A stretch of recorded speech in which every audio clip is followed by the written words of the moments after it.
just to give some facts as to kind of back up the importance of what you were saying, you know, when you look at the trade spend budget, this was from last year's data. Again, this is from a Kearney report, but this was, you know, you had half of CPG brand spend was in trade. That's declining 5% year over year. Digital was 26% of the total, but increased 6%, right? And traditional was 14% of the total and decreased 1%. So you're getting this reallocation of funding. That's right. I think to your point, it's so important is the org has to be constructed in a way to enable the strategy for growth, and it can't be, you know, we don't need to go back through all the points that we made earlier, but it has to be coordinated, it has to be structured, it has to be sequenced, and it has to provide leverage and a win-win, not to be cliche, but it has to be a mutually equitable agreement. Absolutely. Or you know, it won't create the value that you know, a brand or a retailer is looking for. That's right.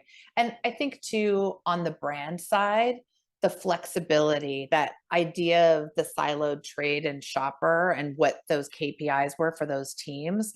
I mean, if you sold into Target, you literally only cared about your product at Target. You didn't care about the person, your peer who sold into Walmart. Right. But does that really make sense when we talk about this ecosystem? If you're seeing overperformance in one retailer and under in another, shouldn't you have the flexibility to move those dollars? Because the whole org benefits.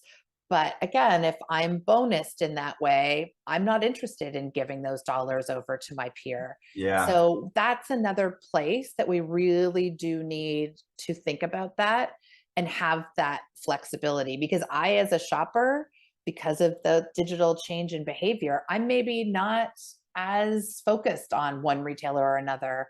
I'm used to now going online, finding the place for the best deal and just ordering it and having it show up in my door. Yeah. So I think some of that behavior, you know, it did transform the way people shop, and we haven't quite caught up as an industry for how we want to transform our own businesses.